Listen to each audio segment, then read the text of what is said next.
Radhe Radhe friends. 16 दिनों तक महालक्ष्मी गजलक्ष्मी की पूजन में सुनी जाने वाली कथा मैं आज आप सबको सुनाने वाली हूँ। फ्रेंड्स, कथा जरूर से जरूर सुनिएगा। अगर आप व्रत करते हैं तो आपको कथा सुनना ही है, और व्रत अगर नहीं भी करते हैं तो कथा जरूर से जरूर सुने। महालक्ष्मी व्रत कथा सुनने से घर में हमेशा सुख समृद्धि बनी रहती है। कथा जरूर से जरूर सुनिएगा और कथा पूरा सुनिएगा, आधा अधूरा कथा नहीं सुननी चाहिए। कथा पूरा सुनिएगा तो हाथ में पुष्प लेकर और 1 लोटा जल रखकर हम कथा पढ़ेंगे और सुनेंगे। तो देखिए, कथा पूरा सुनिएगा। फ्रेंड्स, कथा इस प्रकार से है। श्री महालक्ष्मी व्रत कथा इस प्रकार से है। एक समय धर्मराज युधिष्ठिर ने श्री कृष्ण भगवान को प्रसन्न चित्त देखकर कहा, हे त्रिलोकी की नाथ, समस्त ऐश्वर्यों के स्वामी, आप कृपा कर ऐसा कोई व्रत बतलाइए जो सभी व्रतों में श्रेष्ठ हो, ऐश्वर्य सुख देने वाला हो। व्रत को करके मनुष्य नाना प्रकार के सुख, स्त्री पुत्र, आयु, महल, हाथी, घोड़ा का फल भोग सके। श्री कृष्ण जी बोले, हे राजन सुनो, सतयुग में जब वृतासुर आदि असुरों ने स्वर्ग लोक पर अपना अधिकार कर लिया, तब दुखी हो इंद्र ने ऐसा ही प्रश्न देवर्षि नारद से पूछा। यह सुन नारद जी बोले, हे देवराज इंद्र, मैं तुमको एक ऐसा उपाय बताता हूँ जो सर्व मंगलकारी है। इस विषय में एक वृत्तांत सुनो। प्राचीन काल में एक बहुत सुंदर अपूर्व नगर था। वहाँ की भूमि बड़ी रमणीक थी। तरह तरह के रत्नों से विभूषित भूमि एवं पर्वत थे। वहाँ सुंदर चंचल नेत्रों वाली स्त्रियों की वान रूपी कटाक्षों से कामदेव तीनों लोकों को वश में करता था। उस नगर में चारों पदार्थ धर्म, अर्थ, काम, मोक्ष थे। उसकी विचित्र रचना देखकर विश्वकर्मा भी लज्जित होते थे।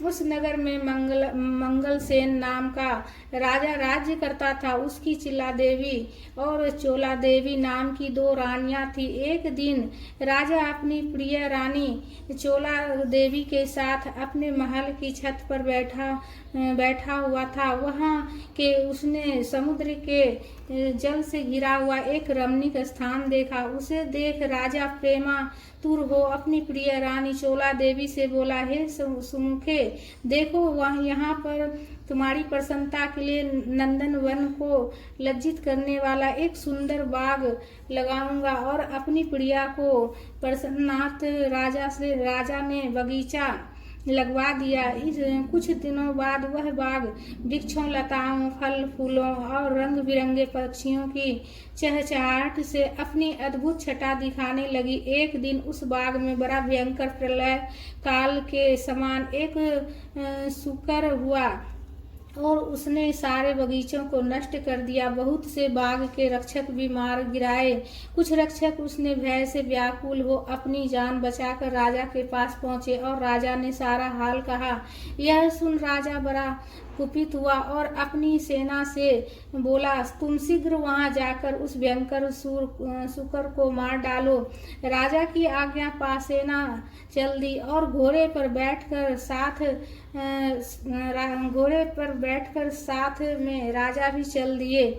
चारों ओर से बगीचे को घेर कर राजा ने सैनिकों से कहा कि जिस मार्ग से सूकर निकल कर भाग जावे और उस मार्ग का कोई भी रक्षक उसे ना मार सकेगा तो मैं उसका सिर काट डालूंगा। तब बाग के एक ओर राजा स्वयं अपना घोड़ा अराकर खड़ा हो गया। दैव योग से वह सूकर राजा से ही निकलकर भाग गया। राजा बड़ा लज्जित होता हुआ घोड़े को चाबुक से मारता हुआ उसका पीछा करने लगा।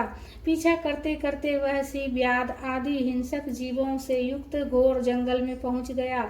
वहां ताल, तमाल, हिताल, साल, अर्जुन, लता आदि के वृक्ष थे। राजा जंगल में चारों ओर उसे देखने लगा। उस आगे चलकर शुकर राजा के सामने आया। राजा ने देखते ही उसे भाला मार कर और भाले के लगते ही उस शुकर ने अपना शरीर छोड़ दिया। वह सुंदर गंधर्व शरीर धारण कर विमान में बैठ अपने लोक को जाते हुए राजा मंगलासेन से बोला, हे पृथ्वीपति, आपका कल्याण हो। आपने मेरा उद्धार किया। अब मैं आपको अपने साप की एक कथा सुनाता हूँ। मैं चित्ररथ नाम का गंधर्व हूँ। एक बार देव समूह में ब्रह्मा जी बैठे हुए थे कि चित्रकूट आदि तालों के साथ में सप्त स्वर में उत्तर गान कर रहा था कि गाते गाते मेरी ताल बिगड़ गई। इस पर क्रोधित होकर ब्रह्मा जी ने मुझे शुकर होने का श्राप दे दिया। फिर प्रार्थना करने पर उन्होंने कहा, मेरा उद्धार धर्मात्मा राजा मंगलसेन के हाथों से होगा, अतः मैं अधम योनि को छोड़कर अपने गंधर्व स्वरूप को प्राप्त हो गया। हे राजन, मैं वरदान स्वरूप देवताओं को दुर्लभ चारों फल, धर्म, अर्थ, काम, मोक्ष का दाता एक व्रत बतलाता हूँ। यह व्रत महालक्ष्मी का है। इसके प्रभाव से आप चक्रवर्ती राजा होवेंगे। अब आप अपनी राजधानी वापस जाइए। नारद जी बोले, हे इंद्र, इस प्रकार गंधर्व अंतर्धान हो गया। राजा मंगलसेन अपनी राजधानी को वापस लौटने के मार्ग में उन्हें बगल में मृग चर्म लिए हुए एक ब्राह्मण पुत्र अपनी ओर आते नजर पड़े।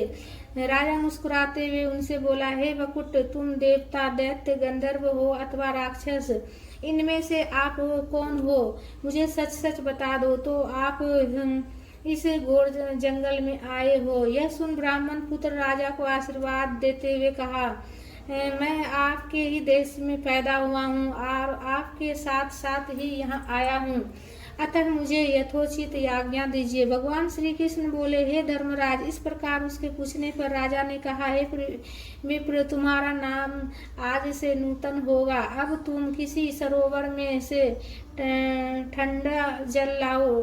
राजा की आज्ञा पा वह नूतन राजा को एक सुंदर वृक्ष के नीचे बिठाकर आप घोड़े पर सवार हो जल की खोज में चल दिया। आगे चलकर उसने रंग बिरंगे पक्षी देखा, वह वहीं पर चल पड़ा। थोड़ी देर में वह सरोवर में पास पहुंचा। यह सरोवर बहुत ही रमणीक था। एक सा प्रतीत होता था कि यहाँ भगवान नारायण का ही निवास स्थान है। सुंदर सुंदर कमलों से सुशोभित चक्रवाक आदि पक्षियों से युक्त, तेज हवा से उठने वाली लहरों को शांत करने वाले, मीठे जल वाला महसी, अगस्त्य की तृषा शांत करने वाली, शीतल जल से परिपूर्ण था। जैसे ही वह आगे बढ़ा कि उसका घोड़ा कीचड़ में फंस गया, अतः वह घोड़े से उतरकर सरोवर के चारों ओर देखने लगा। समीप ही उसने सुंदर सुंदर वस्त्र भूषणों से सुसज्जित मृगनयनी स्त्रियों को देखा, जो मधुर ध्वनि से मंगल गान करती हुई पूजा कर रही थी। नूतन अपने दोनों हाथ जोड़ स्त्रियों के पास जाकर विनम्र भाव से बोला, हे माताओं, आप सब बड़ी श्रद्धा पूर्वक किसकी पूजा कर रहे हैं और इसकी क्या विधि है, क्या फल है? सच सच मुझे बताइए। नूतन की मधुर वाणी सुन वे बोली, हे विप्र, भक्ति भाव से श्रद्धा युक्त होकर सुनो। जो भगवती माया, प्रकृति और शक्ति नाम से प्रसिद्ध है, हम उसी महालक्ष्मी का व्रत कर रहे हैं। उसी व्रत की कथा भी सुनो। स्त्रियों को नूतन को व्रत की विधि कहा। हे ब्राह्मण, यह व्रत भाद्रपद महीने के शुक्ल पक्ष भादो सुदी अष्टमी राधा अष्टमी से प्रारंभ होता है। एक दिन प्रातः काल उठकर 16 बार हाथ और मुंह धोकर 16 धागों से युक्त एक डोरा कलावा लेकर उसमें 16 गांठ की पूजा करें और ओम महालक्ष्मी नमः इस मंत्र से 16 बार अभिमंत्रित कर श्री लक्ष्मी जी की प्रार्थना करें। हे माँ लक्ष्मी, आप हमें धन दान पृथ्वी धर्म कीर्ति आयु यश और शोभा तथा हाथी घोड़े पुत्र दो। हे विप्र, इस प्रकार ध्यान करते हुए उस सूत्र को पुरुष अपने दाहिने अंग में और स्त्री अपने बाएं अंग में धारण कर 16 दूब के पौधे और अक्षत लेकर कथा सुने। इस प्रकार भादो सुदी से लेकर अश्वनी वटी अष्टमी तक नित्य प्रति कथा सुनना चाहिए। तत्पश्चात अष्टमी के दिन रात्रि के समय जितेंद्र व्रत कर्ता को स्नान कर श्वेत वस्त्र धारण करके पूजा गृह में जाना चाहिए और पूर्व की ओर मुख करके पवित्र आसन पर बैठकर सफेद मोतियों से युक्त अष्टदल का कमल बनावे। उस पर कमलासन मंद मंद मुस्कान करती हुई शरद चंद्र के तुल्य कांतिवान चतुर्भुजी दोनों हाथों में कमल लिए हुए श्वेत वस्त्र धारण आभूषणों से विभूषित अभय वर देने वाली दोनों और हाथियों की सूर के जल से सींचने वाली श्री महालक्ष्मी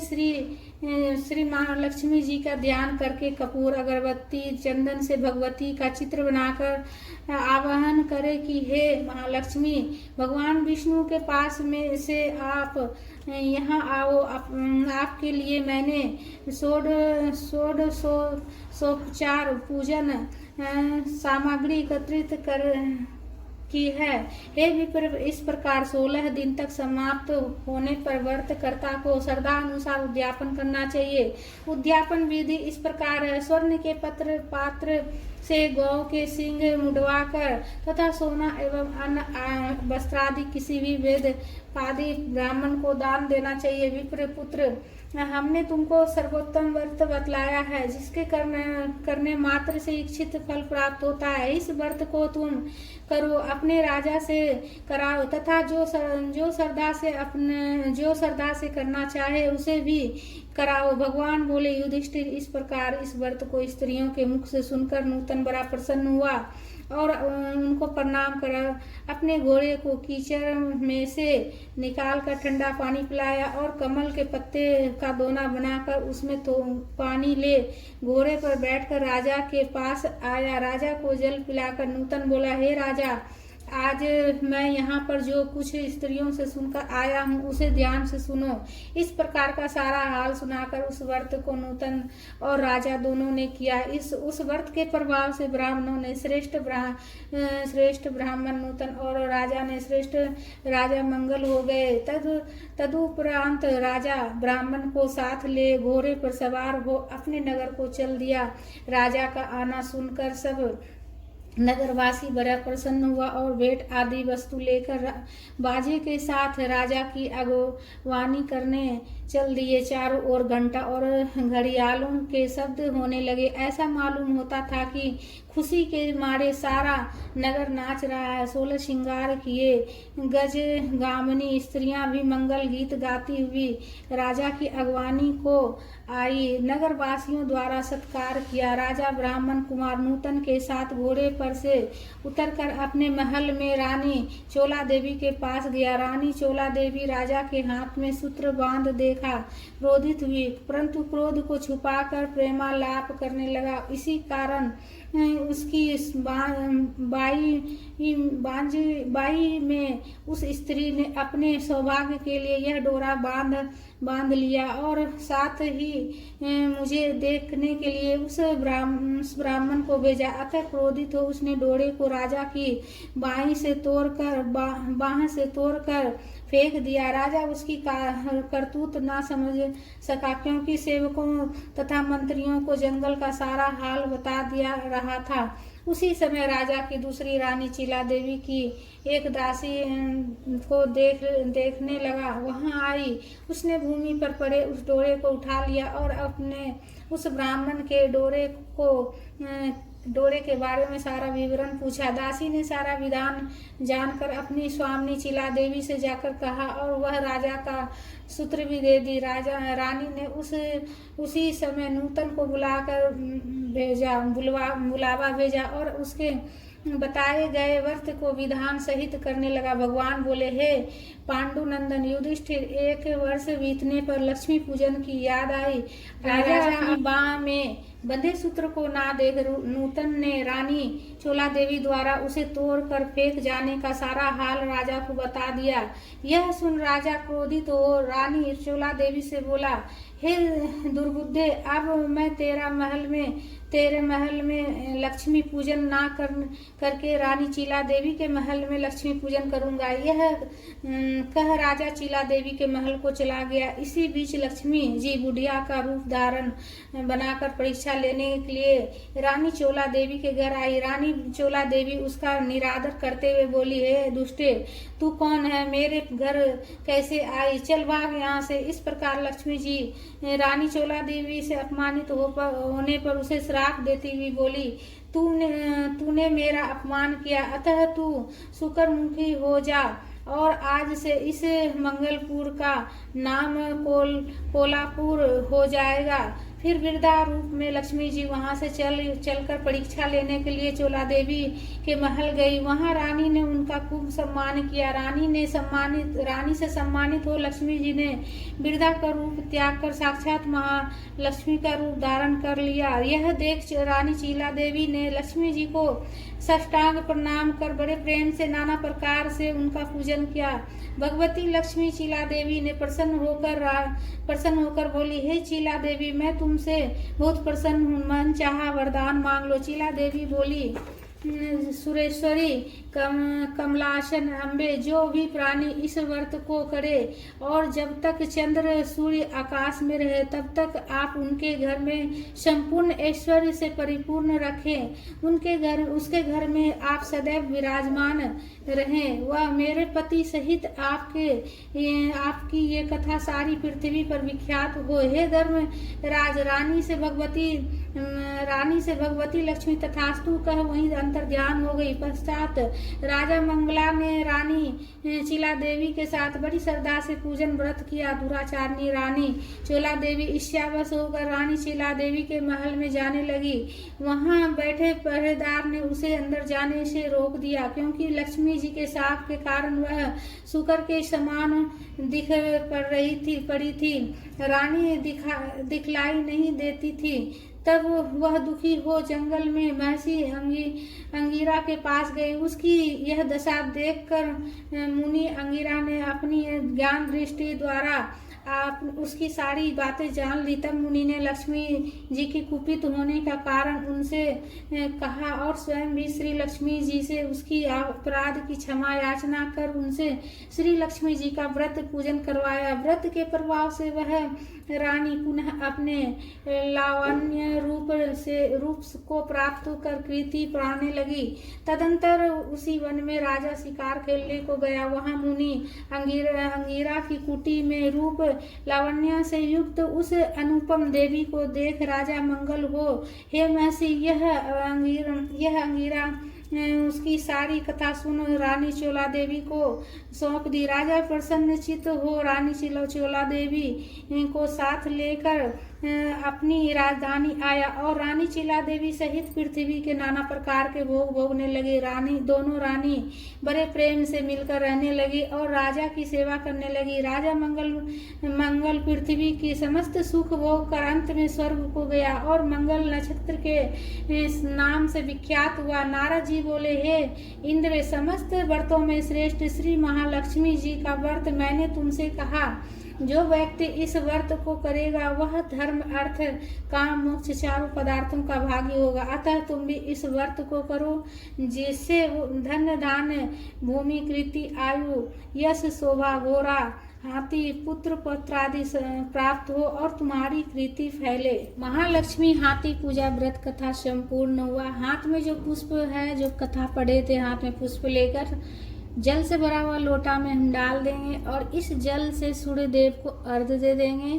महालक्ष्मी कथा व्रत को फ्रेंड्स ज़्यादा से ज़्यादा शेयर कीजिए और वीडियो को लाइक कर लीजिएगा। कथा की वीडियो को लाइक कीजिएगा, कमेंट कीजिएगा और चैनल को सब्सक्राइब कर लीजिएगा। और ओम महालक्ष्मी नमो नमः का जयकारा जरूर से जरूर लगाइएगा। लक्ष्मी माता की जयकारा जरूर लगाइएगा कमेंट में। तो प्रेम से बोलिए लक्ष्मी माता की जय। सबका भंडार भरा रहे। माँ कृपा करो माँ।